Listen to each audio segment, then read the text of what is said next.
Olá, meus cientistas, aqui é o professor Valmir Ramos Leite e hoje a gente vai aqui ter mais uma aulinha, né? Lembrando sempre, essa aulinha aqui é voltada aos sétimos anos, né?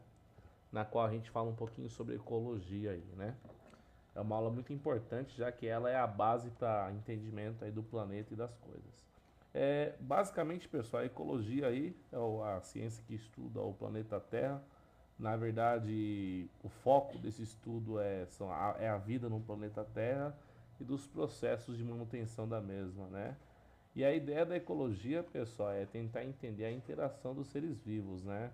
Como exemplo no ecossistema, né? Na qual no ecossistema os seres vivos vivem juntos entre si, se relacionam com o meio ambiente, com a água, o ar, toda a ideia física e se relacionam entre si. Essa é a ideia de ecossistema. Vamos tentar entender um ecossistema, pessoal. Na verdade, se você entende que são vários seres vivos se relacionando, você precisa saber que cada ser vivo vai ter um papel. E como cada ser vivo tem um papel, eles vão ter que se relacionar diretamente ou indiretamente por causa desse papel. Quais são os seres vivos que existem num ecossistema? Se a gente pudesse resumir toda a ideia de seres vivos, pessoal, eles seriam divididos em duas partes, né? Os produtores são os seres vivos que produzem o alimento inicial e os seres vivos que são os consumidores, né? Que são aqueles que consomem os produtores ou outros consumidores. Os seres vivos que são produtores, pessoal, eles são considerados os principais, os mais importantes, né? Eles são autótrofos, ou seja, eles fazem o próprio alimento. E todo tipo de alimento, pessoal, indiferente de ser direto, diretamente, indiretamente, depende deles. Na terra nós temos as plantas e no mar nós temos as algas, que são produtores. Os consumidores, eles são diferentes. Eles são ao contrário dos produtores, né? Eles não produzem o próprio alimento.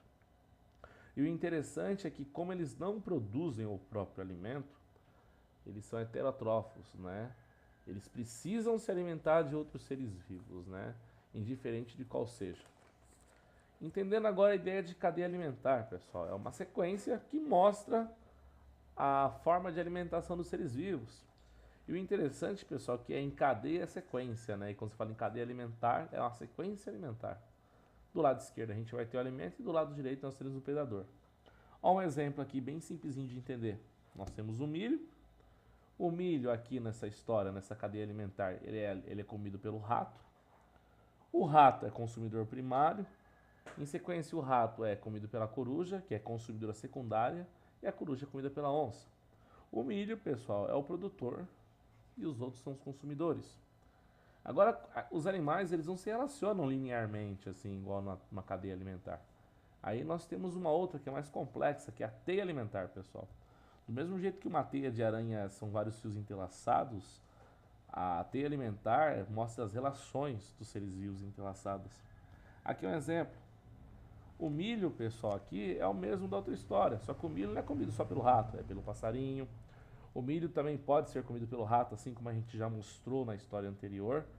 Porém, cientistas, o milho, ele também pode servir de alimento para outro inseto, como um grilo, como um percevejo, né? E o interessante, cientistas, é que o pássaro, ele não é único, né? O rato, ele não é único, né? Esses animais, eles podem ser comidos por um gato, é um exemplo, né? Assim como o inseto aqui, pessoal, ele pode ser comido por um sapo. Olha como é mais complexo. O inseto também, pessoal, ele pode ser comido tipo por uma aranha, né? A ideia, cientistas, é que vocês entendam que o gato, o pássaro, o sapo, o próprio rato, cientistas, que a gente mostrou, eles podem ser alimentos de outro bicho, tipo uma cobra bem grande. Qual é o detalhe, cientistas? Na teia alimentar mostra todas essas relações entrelaçadas, como se fosse uma teia realmente. Quer ver um exemplo? O rato, o inseto pode ser comida da coruja, o próprio inseto menor pode ser comida de uma aranha e a aranha pode ser a comida de uma coruja, que também pode ser a comida de um pássaro. Na verdade, cientistas, a ideia é que o inseto, assim como a aranha, eles podem ser comida de um escorpião. Esse escorpião, assim como o inseto e a aranha, eles também podem ser comida do pássaro maior. que pode ser comida da cobra, ou que pode comer a cobra dependendo da espécie do pássaro, dependendo da espécie da coruja. A ideia também é que aqui tem uma galinha que pode se alimentar do escorpião, do inseto, da aranha e do milho. Assim, cientistas como o gato, a cobra, o próprio rato, eles podem ser comidos por um gavião maior. A própria galinha, cientista, ela pode ser alimento do pássaro, assim que o pássaro não, perdão, da cobra. Na verdade, cientistas, a ideia aqui é vocês entenderem que as relações, elas não são lineares, igual numa cadeia alimentar. Ou uma outra coisa importante aqui, cientistas. A própria galinha, a coruja, elas podem ser alimentos da raposa, né? Assim como a própria cobra pode comer a raposa, ou a raposa, dependendo do tamanho da cobra, pode comer a cobra. Na verdade, cientistas, todos esses animais podem servir de alimentos de um outro maior ainda. No caso, o próprio rato. A ideia, cientistas, é vocês entenderem o global. Na verdade, as espécies de seres vivos, elas têm um relacionamento bem intrincado entre elas, né? E é bem amplo, né? Aqui no caso, esses animais podem ser comidos pela onça, né? E o interessante, voltando a falar, é que o ser humano, pessoal, também faz parte desse processo, né? E o mais interessante é que nessa imagem que vocês estão vendo, o principal é o milho, porque ele aqui dá alimento diretamente ou indiretamente.